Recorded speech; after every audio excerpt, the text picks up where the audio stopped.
Not long afterwards, we heard the call for dinner, and the boys started unpacking their supplies.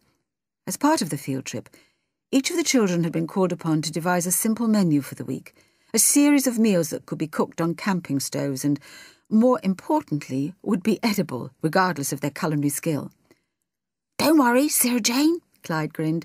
"Tonight's dinner's on me. Whatever you want, your wish is my command." I looked at him, not entirely convinced. "Really?" I asked. "Really?"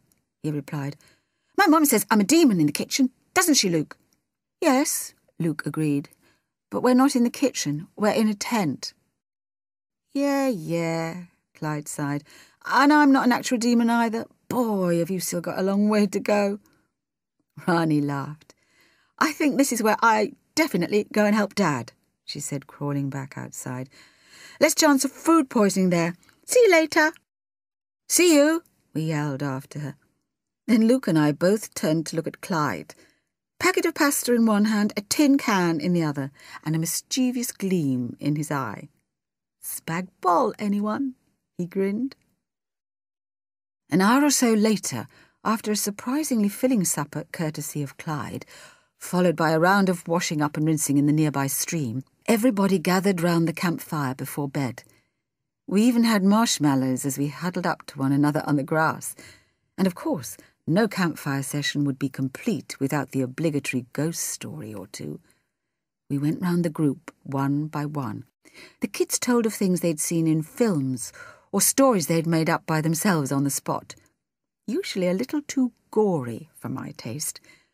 Then one of them claimed to have actually seen a ghost back home, prompting a more serious discussion amongst the group. "Have you ever seen a ghost, Mum?" Luke asked. I smiled. "I've seen a lot of things in my time," I told him, "but never a ghost. At least, I don't think I have." Half the group groaned in disappointment. "Well, that's not to say I haven't seen things that were similar," I added, trying to regain their attention. "There was this one time I was visiting a friend in Romania and I saw, well, I'm not sure I can say." Rani leant forward. "What happened?"